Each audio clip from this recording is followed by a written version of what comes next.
La synagogue de la Ghaliba voit revenir ses pèlerins après 2 ans d'absence en raison du Covid-19.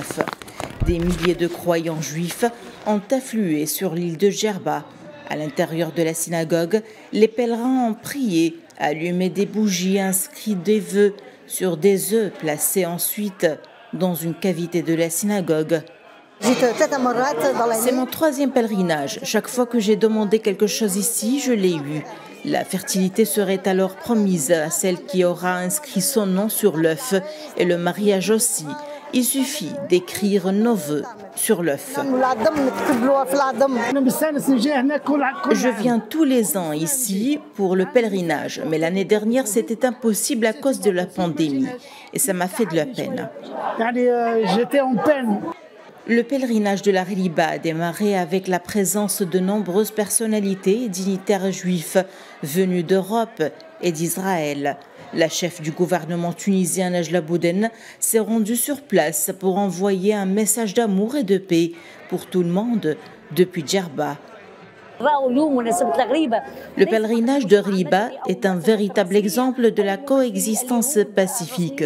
C'est une bonne occasion de promouvoir la bonne et la véritable image de la Tunisie. C'est un message au monde entier qui affirme que la Tunisie est une terre de paix et de coexistence. À la fois lieu de culte, lieu saint et lieu sacré qui, selon l'histoire, a été construit il y a 2060 ans et dans lequel se sont produits de nombreux miracles, ce qui en a fait une destination pour les pèlerins du monde entier. La présence des médias internationaux et tunisiens enverra de bons messages au monde entier. Sous haute protection policière subsiste la plus vieille synagogue d'Afrique, dont la construction remonterait au VIe siècle avant Jésus-Christ. La Ghaliba, un lieu de pèlerinage pour des milliers de juifs venus du monde entier, un lieu empreint de sainteté qui suscite encore beaucoup de questionnements car ces histoires sont variées. La visite de la Ghaliba est un événement important qui rassemble près de 4000 visiteurs, 50 journalistes et personnalités de haut niveau.